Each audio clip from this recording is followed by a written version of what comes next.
Hello, my name is Sandy Rowley. I live in Reno, Nevada, and I'm working to help save pollinators around the world.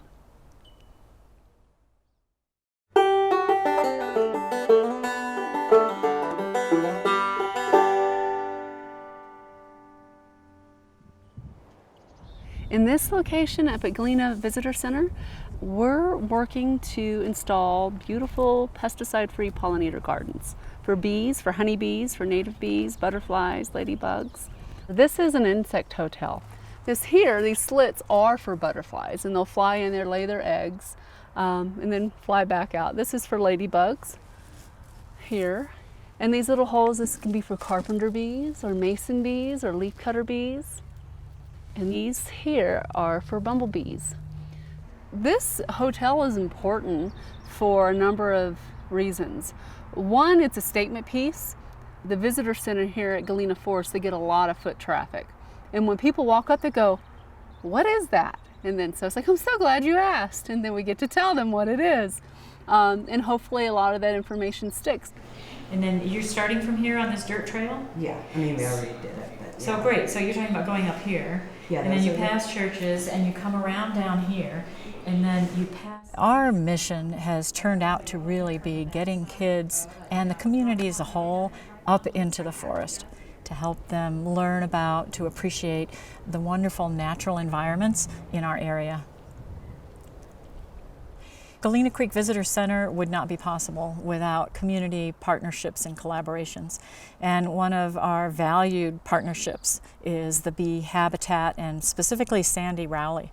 Sandy has helped bring some real community awareness around pollinators as a whole, around the bee population. And Sandy has helped with one of our interns building the largest bee hotel in Nevada. She has helped with gathering funding to support these opportunities.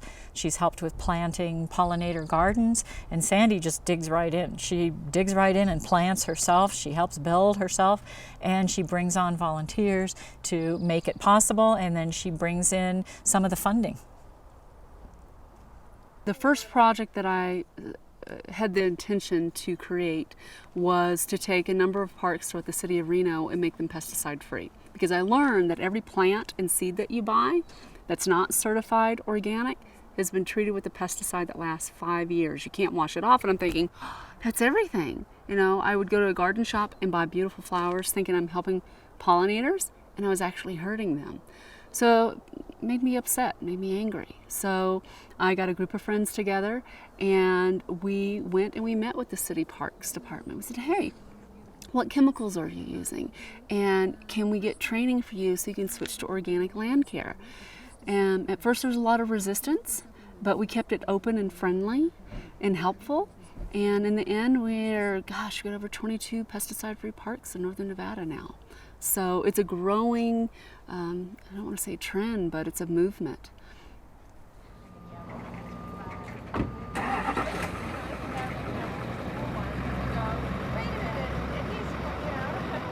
I work here at the Great Basin Food Co-op. This is an edible landscape. It's a demonstration garden, and we show the people of Reno what you can grow here in our region.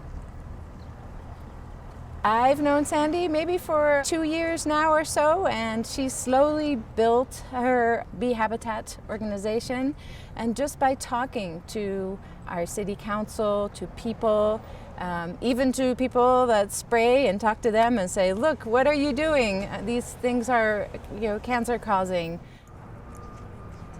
Right here we have pretty much all herbs, so culinary herbs, oregano, and we have rosemary, and we have culinary sage over there, and some parsley, and it's a pretty wild garden. Everything starts growing together.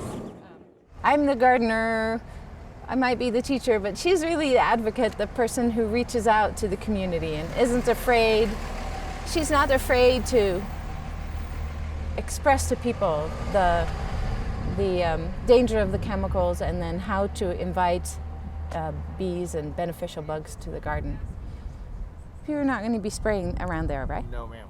Okay. No. Thank you so much. Well, we on this side of this fence here, I thought, but no. Well, don't spray against the fence. We'll pull it on Thursday when we're here. Okay, Please okay, don't no spray problem. on the edible garden there. Thank you. We asked them not to spray at all, but I guess you can't make a difference sometimes. That bugs me so much. So I said, okay, I'm going to meet with the people that are using the greatest amount of pesticides in our community. That's the landscaping companies, that's the city parks department, the county parks department. And so we did. And I didn't go in there by myself. I got allies in the community. Yana, a friend of mine, is an organic landscape architect. She came. I have a friend that's a beekeeper, organic beekeeper. She came. And then a few other people. So when I came in to meet with these experts that are doing so much harm to our community, I had backup. So our intention was to get them to switch to organic land practices. We had researched and learned that other cities across the world are managing huge tracts of land without pesticides or synthetic fertilizers. So I knew it could be done. And so that was the first step. Open, friendly conversation. By the end of that hour-long meeting with the City of Sparks, City of Reno, Washoe County, and the Urban Forest Commission, they had said that we could have 27 parks to convert pesticide-free. And it was wonderful until we read the fine print. The fine print, I would have had to work 35 hours a week managing all of those parks.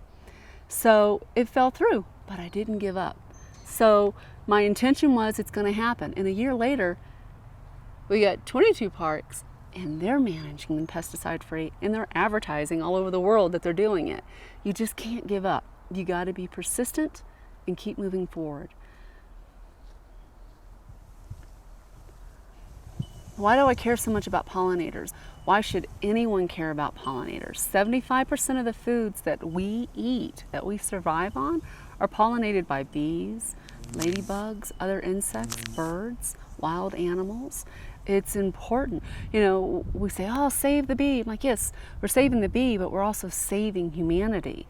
Last year in the US alone, conventional beekeepers lost 40 to 60% of their hives. It's something that we all need to sit up and go, oh, wait a minute. I need to be focusing on how I can do my part and help reduce the amount of chemicals in our environment, help protect habitat. But for me, I've always had a love for bees. When I was born, I was 2.5 months premature. My mother was really sick. The doctor sent me home to die. I wouldn't eat. I was losing weight. I think I weighed 4 pounds, 2 ounces. And my grandfather had an old recipe. And the recipe included local raw honey, milk, and egg. And he would put it in a bottle and feed it to me. And I'm here today. So I've always kind of had this connection to honeybees. There's 4,000 species of bees in North America. So when I noticed that bees in my own yard, I'd see them on the sidewalk and they were dead, I'm thinking, what's going on? There's something, this isn't normal. And I knew that I wasn't spraying pesticides. I didn't see any of my neighbors spraying pesticides. And there was this helicopter spraying by. I live by the wetlands. And I was like, what the heck are they doing? And I learned that they were spraying for West Nile virus. I thought, oh, that's pretty scary. It's like, weigh the odds of pesticide exposure or West Nile virus. Well, I go on the CDC's website. Last year in the US alone, less than 300 people got West Nile virus. How many people last year were sent to the hospital with pesticide poisoning? 500,000 people. And I'm thinking, those numbers seem a little screwy. Don't you know better? It makes you just want to scream some days, but you got to pick something that you can do. You got to be a preacher. Every person that you meet, you got to say, did you know this is going on? Did you know this is what you can do about it? And it spreads. Because when people know better, they tend to do better. So, but my turning point was like, wow, here I am thinking I have a sanctuary that's protected from these chemicals, and it's not, and it's affecting my health. And that's what, more than anything, it made me angry. I'd like to say that I felt warm and fuzzy and one with the world, and I was going to go and make good. No, I was mad, and I kept making phone calls. I stalked people, county commissioner or whoever, and you just don't give up. It's a year later, you're still making phone calls. So how is that going? Are you switching to organic like the other city down the road has done and they're doing great?